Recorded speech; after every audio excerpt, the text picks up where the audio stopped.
Welcome back to our next Respect Project talk with Special Olympics on the topic of resilience.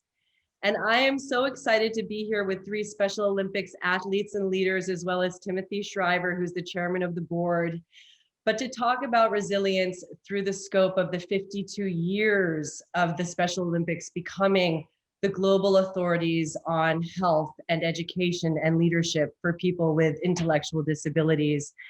I've had the pleasure of getting to know Kiera Byland, who's in Great Britain, and Nyasha Derera, who's in Zimbabwe, and Emanuelle Souza, who's in Brazil, and to call them my friends and to say I'm now part of Special Olympics as a family.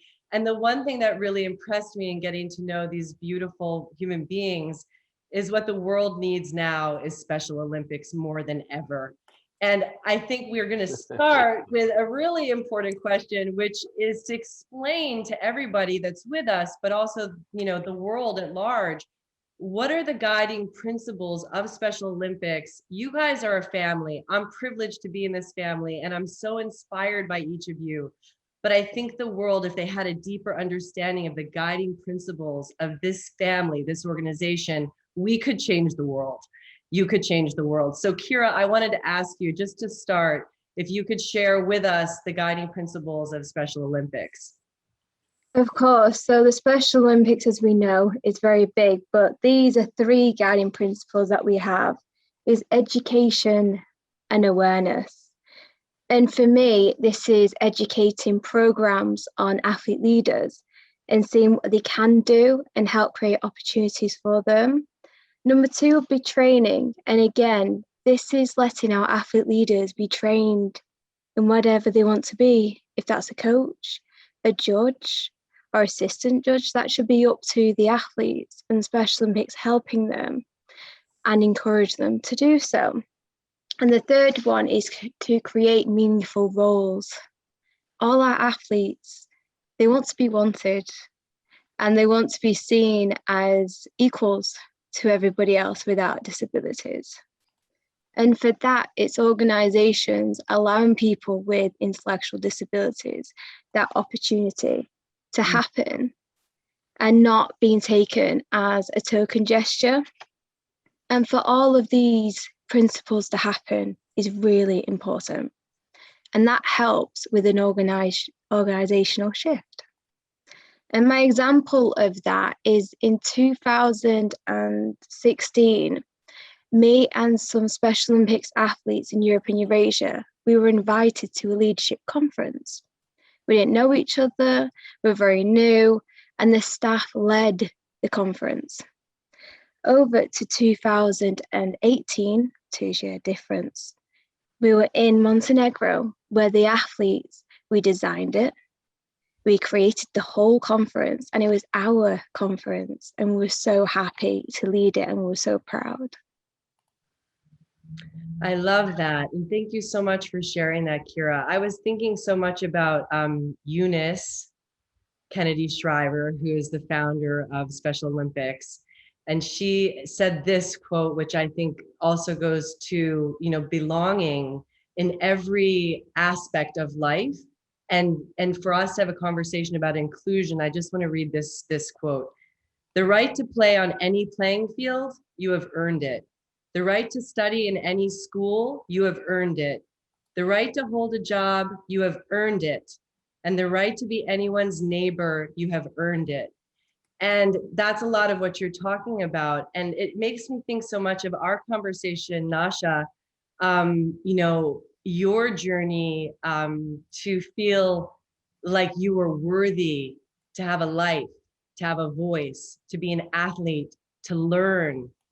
And I just wanted to ask you to share with everybody here a little bit of your background, and you can talk about Special Olympics, but also just how you came to encourage your school to let you run and to learn to write and to read.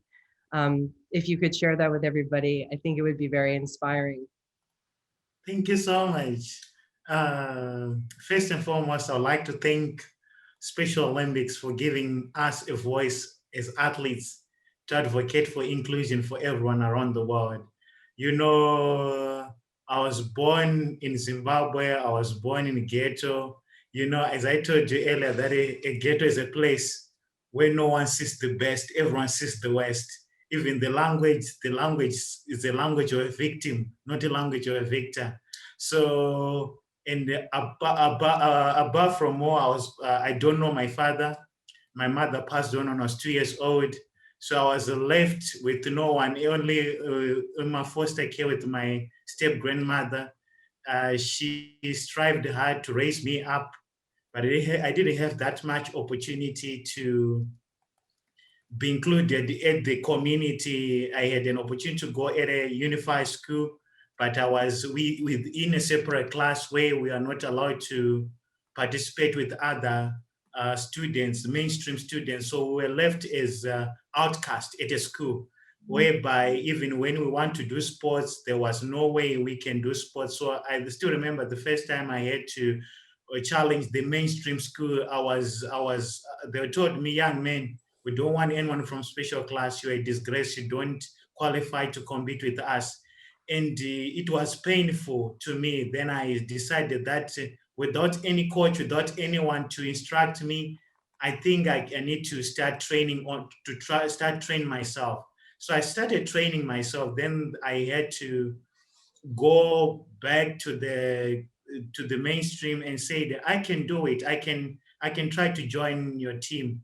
Then they didn't allow me to participate until I worked extremely hard. The next time I went, and then there was someone who said, "Just give him a chance to compete. I think he can do better." Then they give me their best, and I didn't do well. Then say, "Young man, you're good for nothing." And I cried.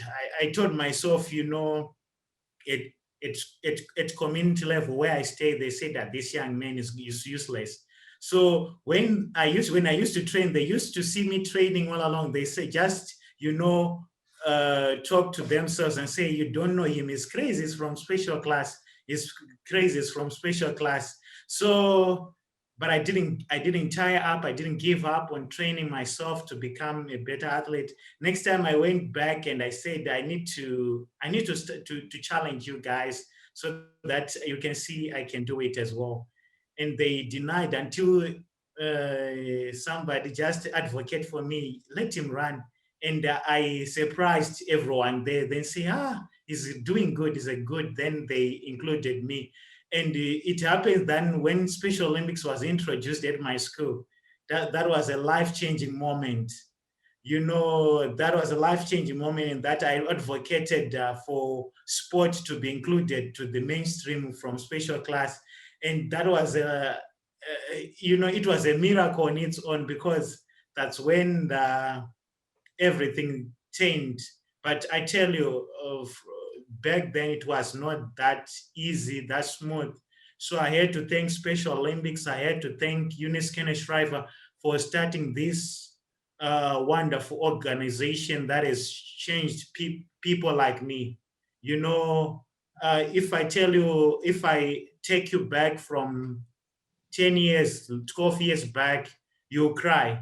Maybe I was supposed to be a street kid by now. Maybe I was supposed to be in the streets, even in terms of speaking English. English is not the first language where I stay, where I was. When I used to speak in English, I used to speak broken English. People used to say, this one is crazy, but it's a miracle. I had to say that what Special Olympics has done in my life. You are such a beautiful light, Nyasha. Every time we talk, I am so overwhelmed with a sense of newfound determination in my own personal life as well, and the universal need to have that conversation, for us to listen to each other and to have deep conversation, so that we can all be seen and heard. And when we speak, I feel so inspired by you. I want to just talk a little bit about that and pivot over to Manu and ask you, about your determination personally and how Special Olympics became a big part of your life. And also, if you want to talk a little bit about your family. I know you had a lot of family support in your childhood and so on, and as an athlete. Yes, when I was 2 years old, I was in coma for a week, and then the doctor said to my parents that we need to move to a new city, to a calmer city, because I used to live in Rio in an apartment. It was really hot weather, and I wasn't feeling good there. And then my parents left their job behind, left their life behind, just to take care of me. And then we came to Rio das Ostras. It is 3 hours by car from Rio. And then I got a lot better here. My mom got the chance to meet some people from the church that we were going, and then they asked her to found an organization here in my city to take care of some people with disabilities, all disabilities. And then she was needing to take care of me, medical assistance, and also their families was also needing medical assistance for their children. So she found it here, and then when I was 7 years old, I started practicing sport. I was seeing that I wasn't different. I wasn't like someone else. I was part of something, but I never had the chance to be in a leadership role. And I never thought that I could be possible to be a leader. That's why when Special Olympics came to my city to do a coach training here for some coaches, and then they invited us to represent the soccer match, and then my life has completely changed. Um, I used to be very shy, and I never had the chance to say hello to people because I was always hiding. And then when I got in Special Olympics, I got more confident.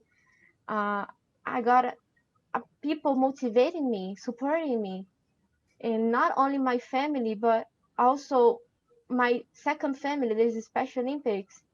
I found a place that I can be myself without being afraid to be judged.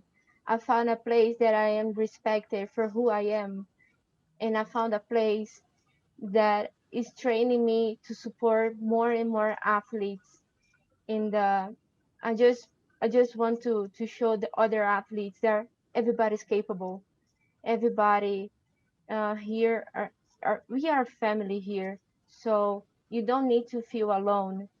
You don't need to be afraid of being who you are. Just just just have on us. Just count on us because we are here for the athletes. We are here for the families, and we are here for the volunteers and everybody that care that wants to participate in Special Olympics. Thank you so much, Emanuelle, for sharing that. I really appreciate that. And we've talked a lot about, feeling so quiet in your childhood that you were excluded, and that you really found, like you said, a family in Special Olympics. And, to talk about that just from the world perspective, how much we need to help each other and lift each other up. We need to encourage each other, and Special Olympics has been a place of great encouragement for each of you.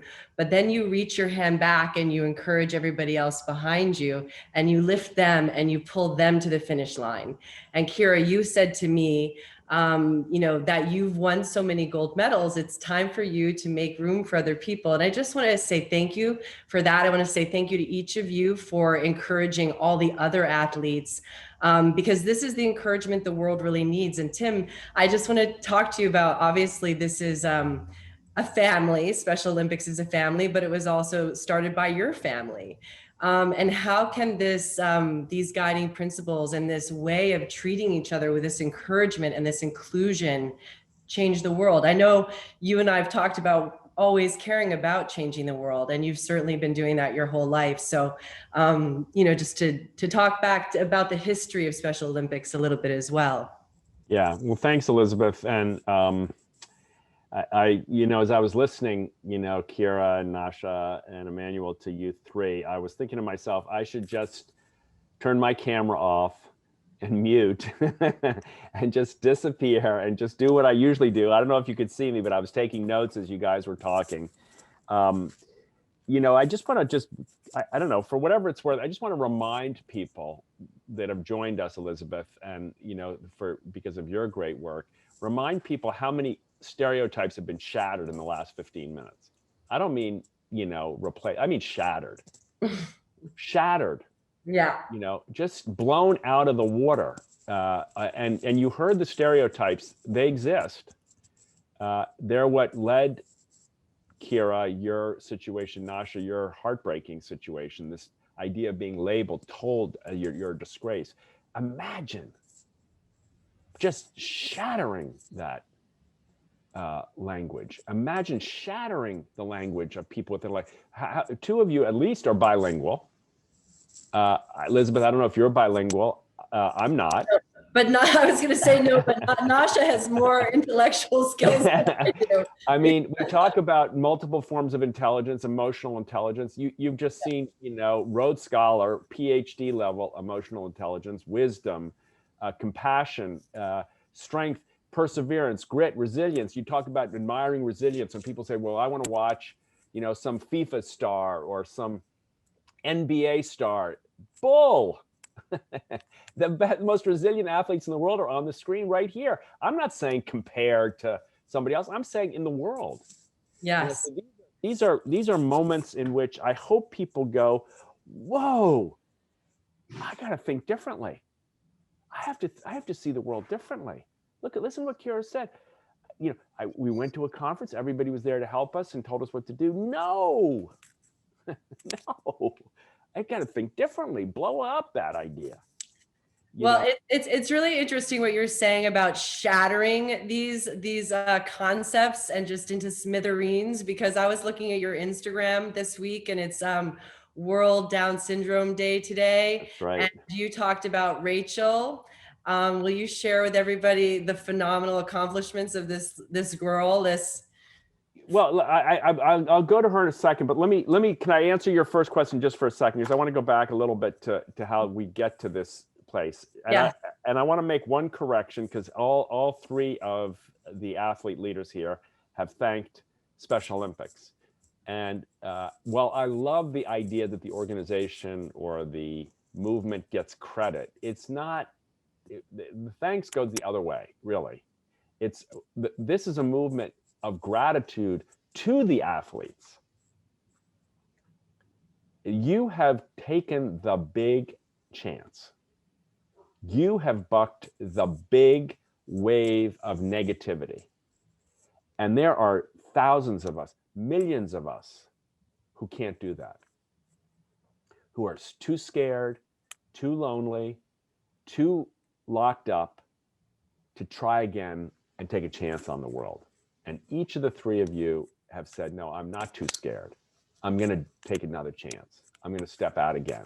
Even though all these things have happened, I'm going to go for it again.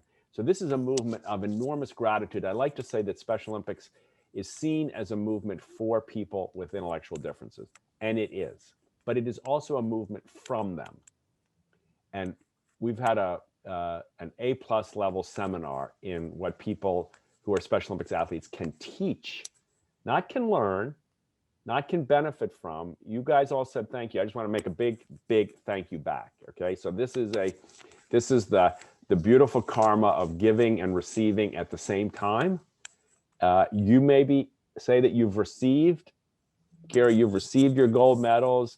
Emanuelle, you've received the chance to be an athlete. Nyasha, you've received the chance to speak on the world stage, but you've given just as much as you've received, and the energy goes both ways. That's living. That's being fully alive, if you ask me. My mom believed this in her soul in a time when it was almost unthinkable.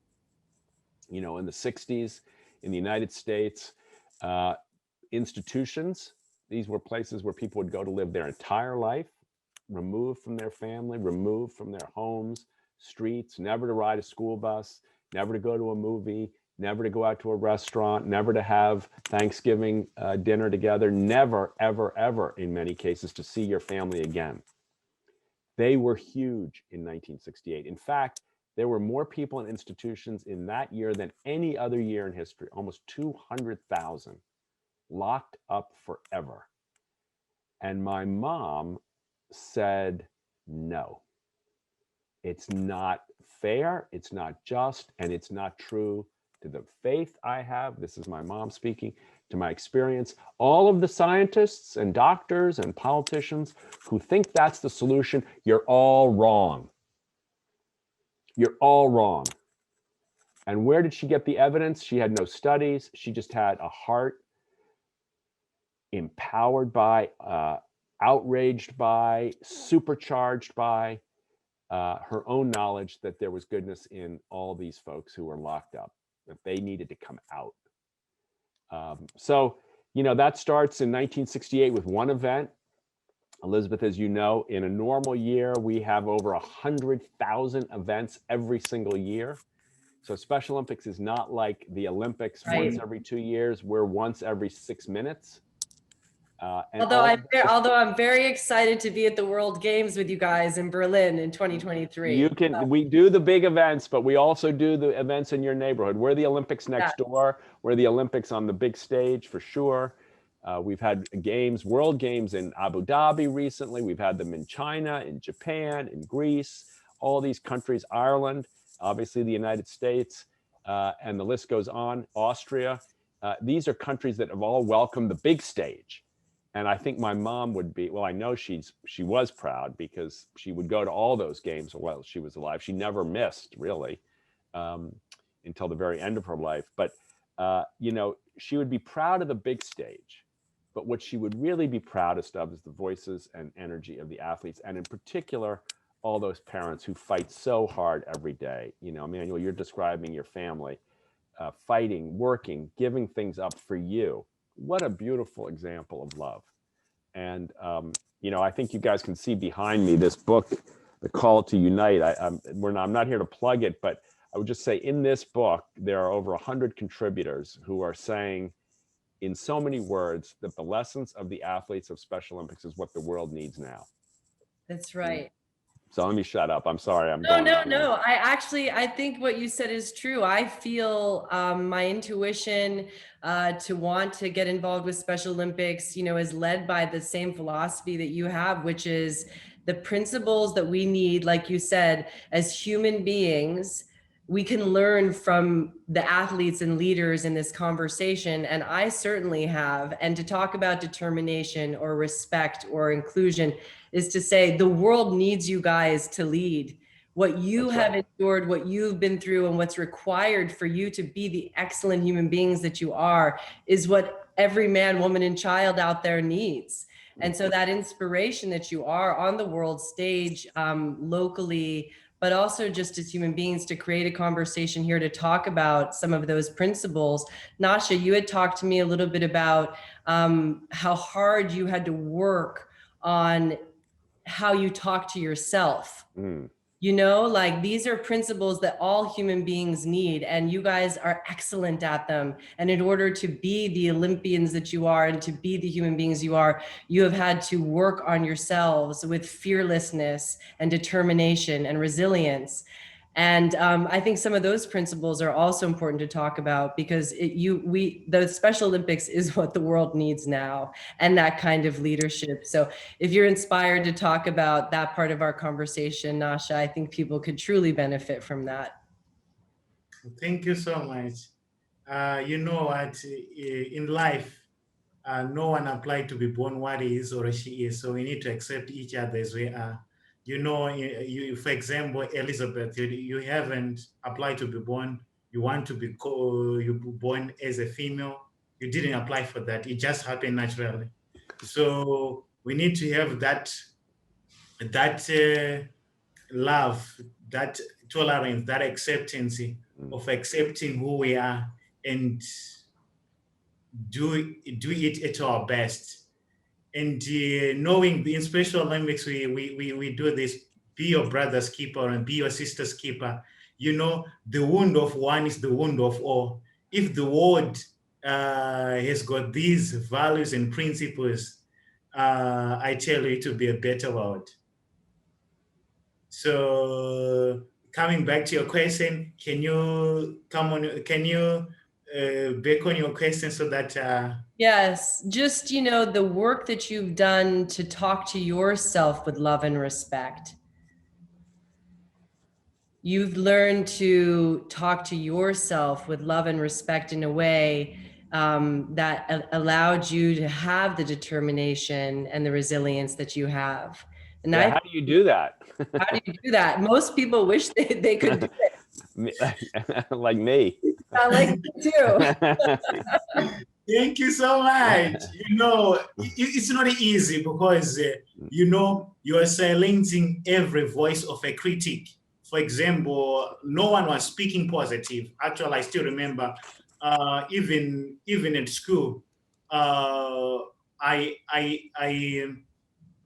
there was this other time that I attempted to write the final exams. That the general O level exams. I failed twice, and I passed the third year. But the first 2 years, it was a dismal failure, and everyone was still telling me, "Young man, you're useless. Young man, you're useless." But I had to think.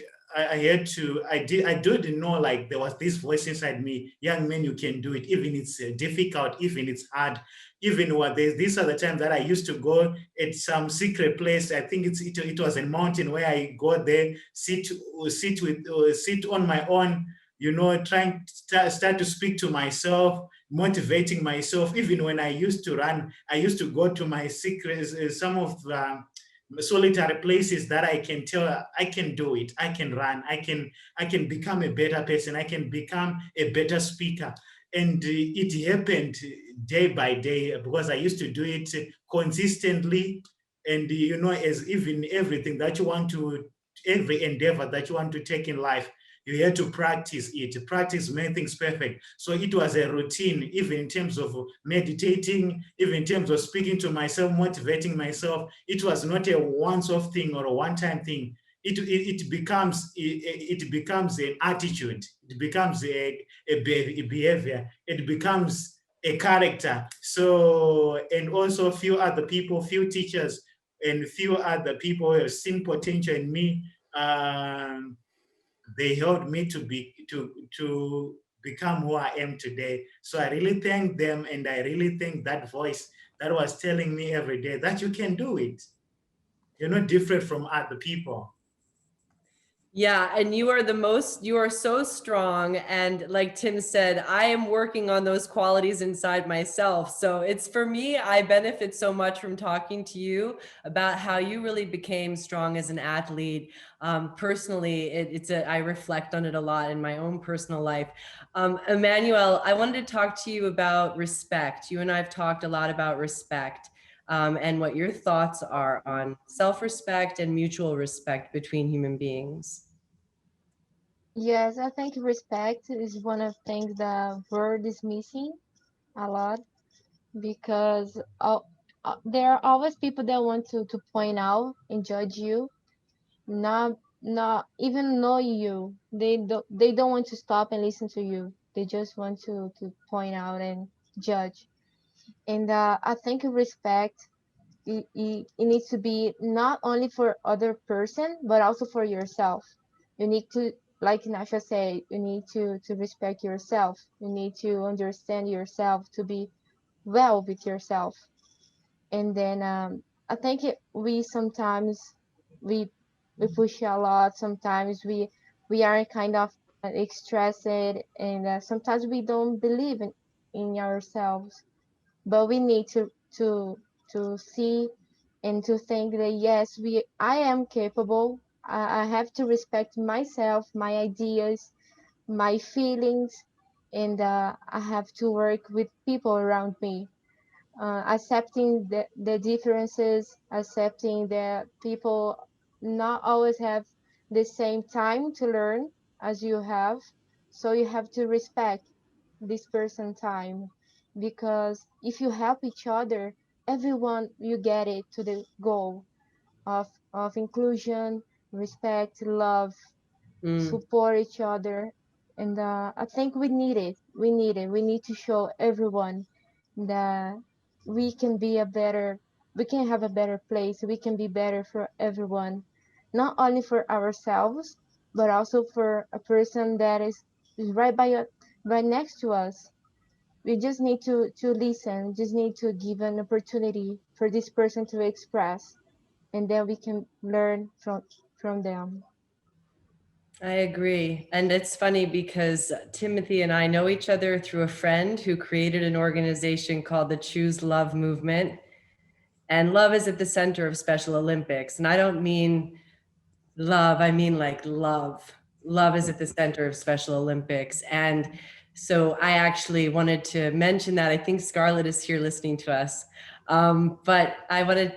And Scarlett's in this book too. Just Scarlett's own book, Nurturing Healing Love, is fantastic. We can just put a plug in for everybody following Scarlett. And I'm very proud that I hope she's doing whatever she should be doing. But if she's listening, I want to thank her again for contributing to this Call to Unite, which is, her contribution.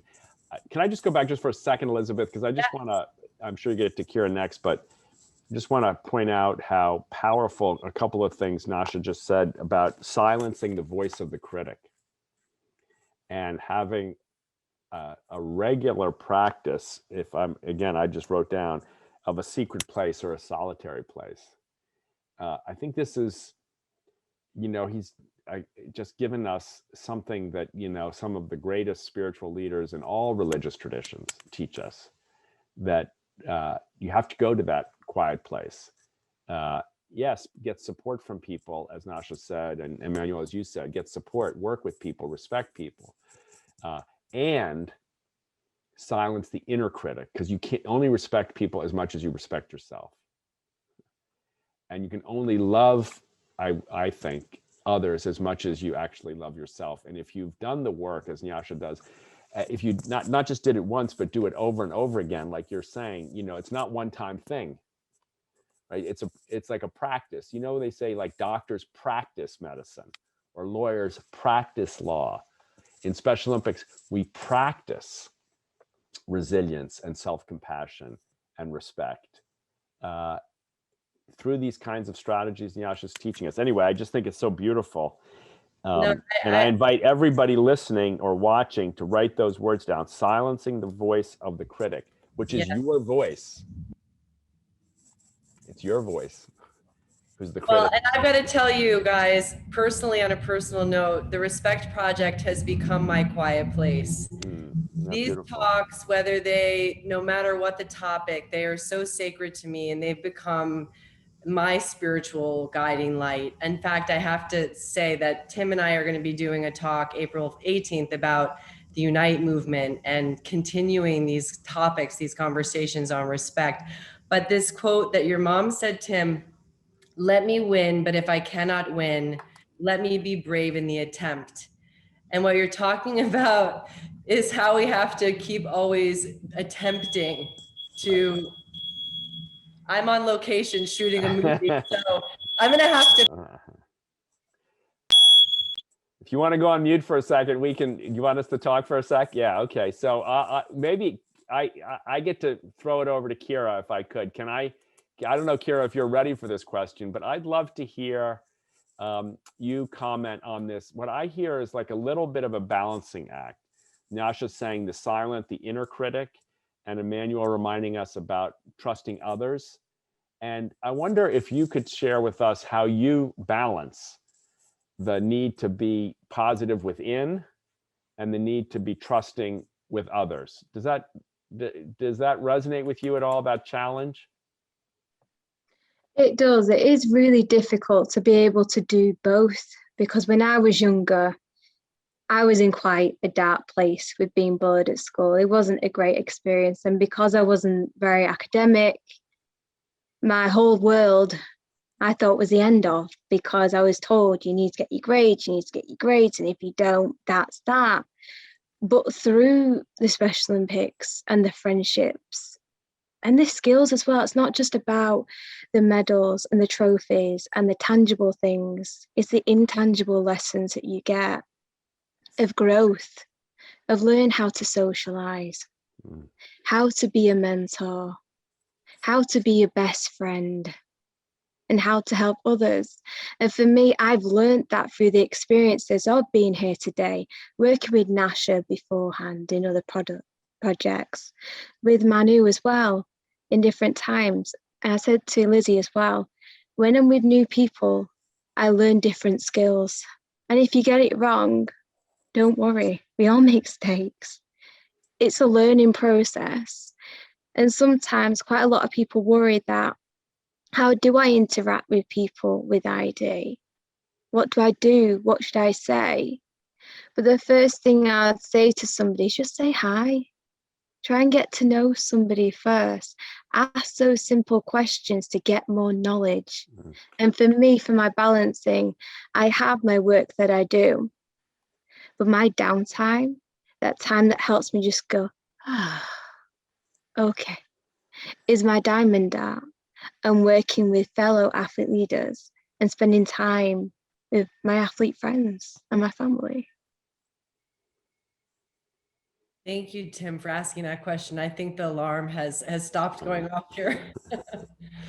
Stunning answer, beautiful, Kiera. Yeah, go back to you, Elisabeth. Kiera. No, not at all. In fact, it was so we're psychically linked, because I was going to ask Kiera, how does she contribute to the goals of other athletes? And really, I mean, this is what we're all talking about. So thank you, Kiera, for that answer.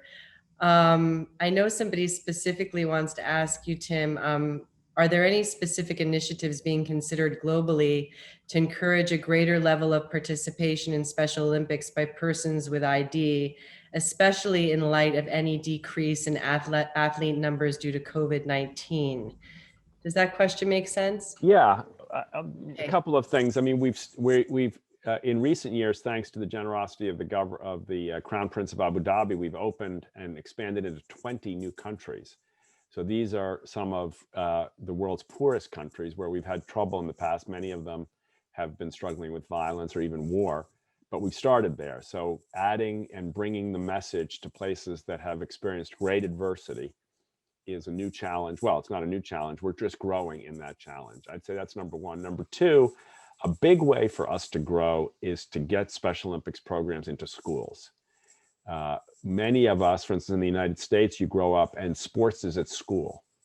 But sports at school is usually for just a very small number of people.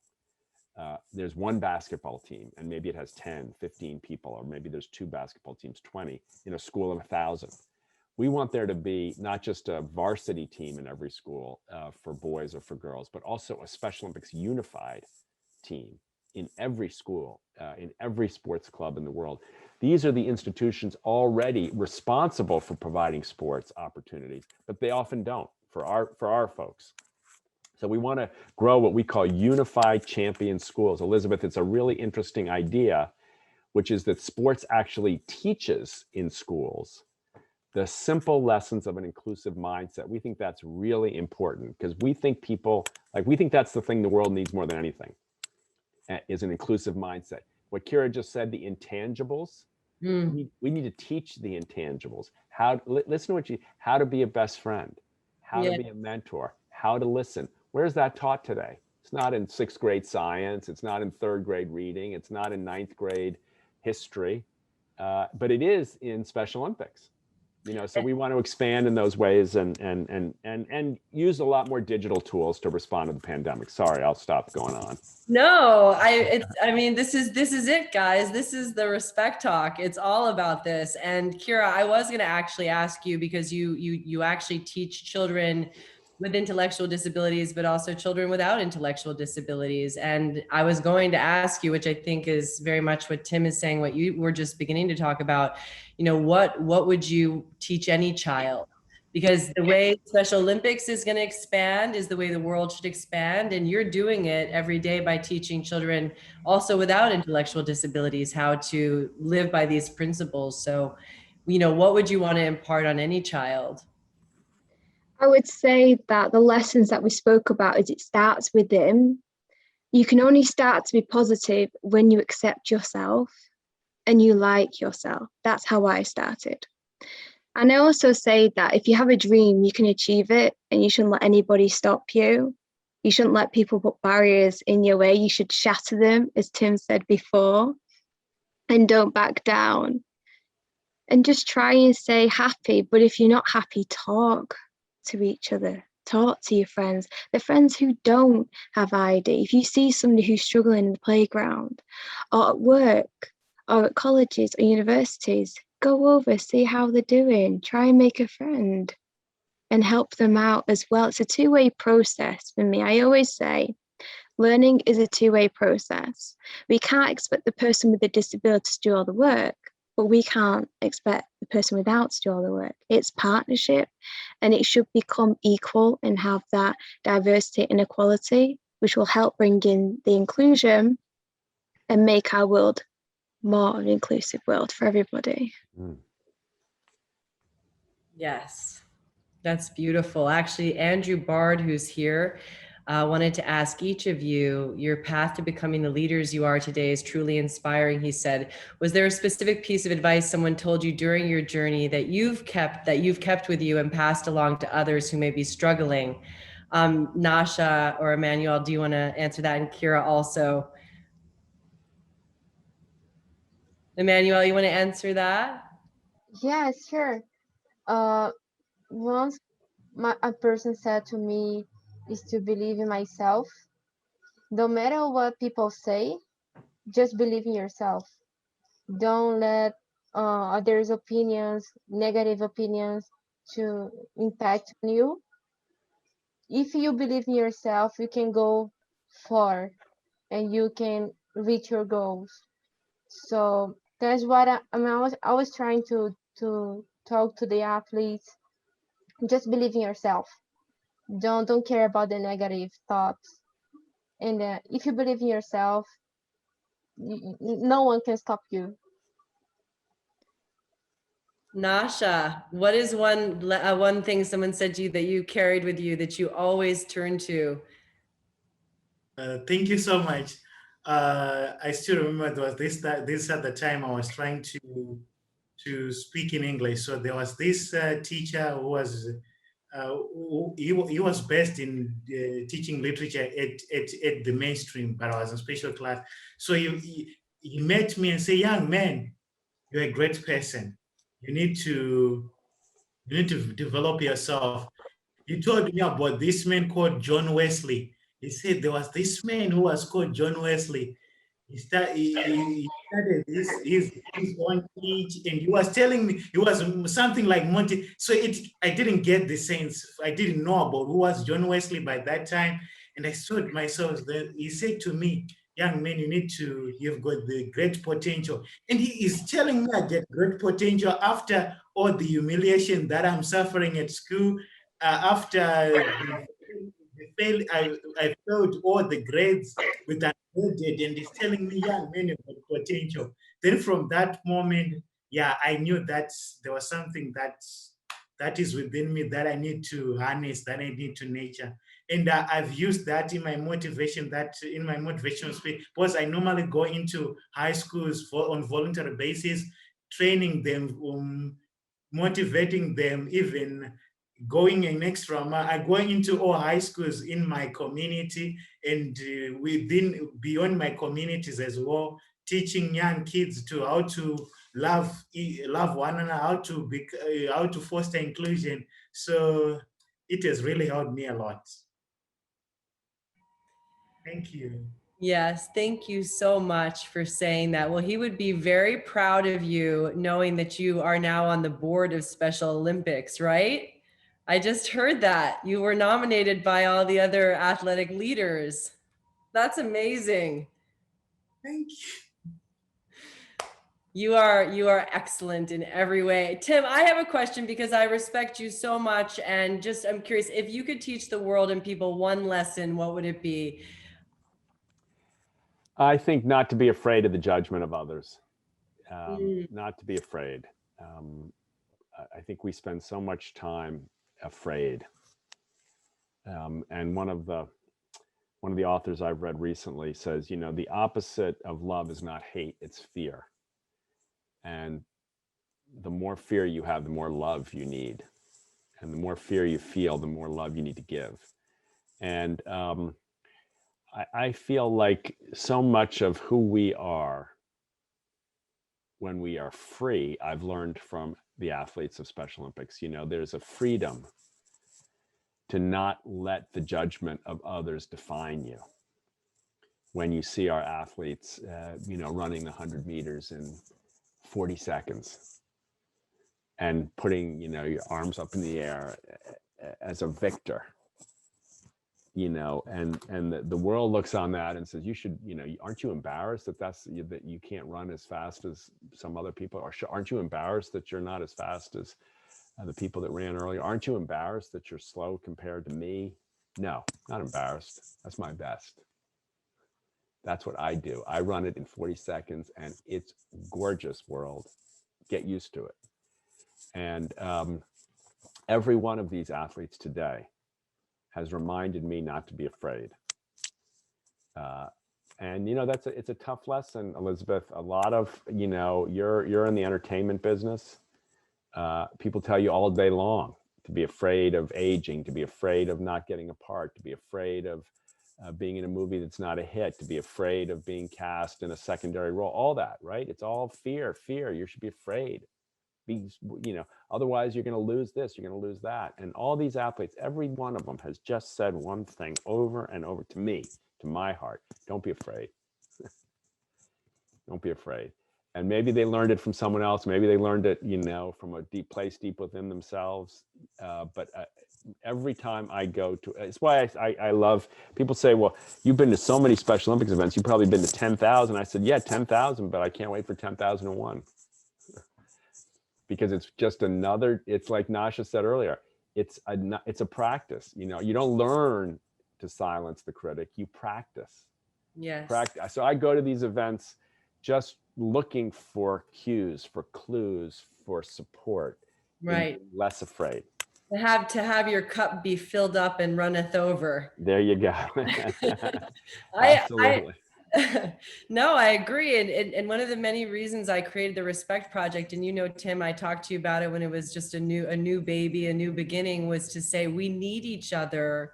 We need to talk. We need community. We need to listen. We need to hear each other's stories. We need to be inspired by each other. Right. And the only way we do that is by, like you said, listening to each other's stories. And what I've heard is very similar to what you've heard, which is what we need now is to really, I think all of us in every aspect of life really hold on to these principles of Special Olympics as guiding principles, as spiritual life guiding principles.